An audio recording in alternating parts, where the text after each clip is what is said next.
Welcome to learnlogicpro.com.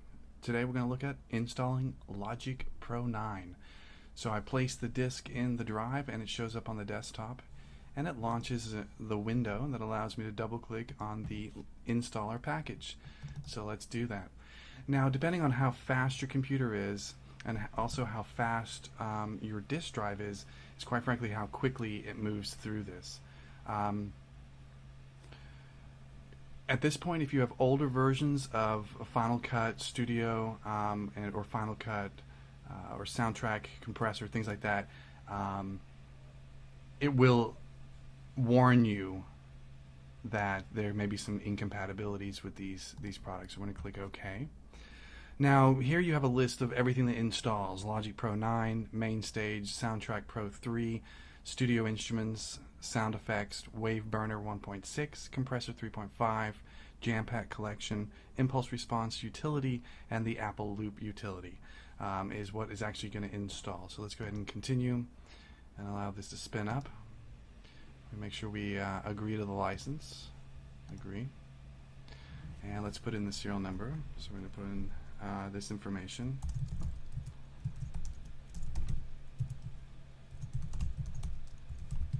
Now obviously you would put your information here, but I always do that for my information.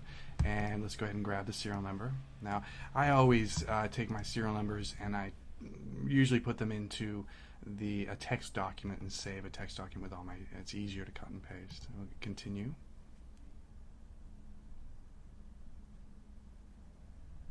And here we have the options for Logic is going to install and it's checked. Main Stage is going to install and it's checked. It looks like it's going to skip Soundtrack Pro and skip Compressor, and that's okay. Wave Burner is going to install. In the Logic Studio content, you see a list of all the things that are going to install. Now, if you don't have enough space on your computer, you can uncheck these items, and this is customizing your install.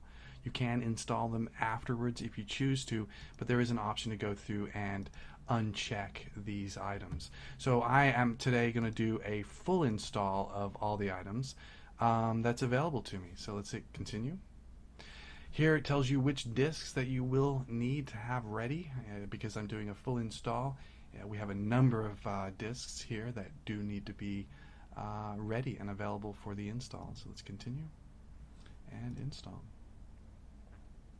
And your password for your computer to install the software. And it prepares and begins the install. Now again, depending on your speed of your computer and the speed of your disk drive, this could take an hour or longer. So as this thing takes its time, we'll give it a couple of minutes.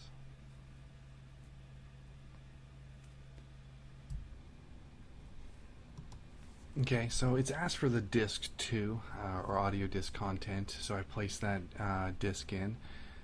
With the percentage that we're at, it's looking that my system will install it. It looks like over an hour. So as I place other disks in, I'll check in on the video. So it continually asks for the disks. Here it's asking for audio content 2. Place the disk in the drive and continue. So after the packages of disks, all the jam packs and content, it then asks for the additional content, which is another disk. Essentially let that thing install. Looks like we got about 4 minutes of that, and looks like surround sound impulses. Now, I did almost a full install here. There was a few things that did not install based on what I had previously installed, which was my Soundtrack Pro application. We're going to let this thing go for just a little while and see what happens at the end. Okay, so reminiscent from the old school installers when we were kids installing the next disk, it goes back to the original disk 1, which is the white disk. Make sure you go ahead and pull the white disk and put that back in. This actually did this in Logic 8 as well, so when you put this disk in, it should just basically run a quick little verification, and once the verification goes through using the disk, it should actually finish up the install. So let's have a look. There we go. and install succeeded.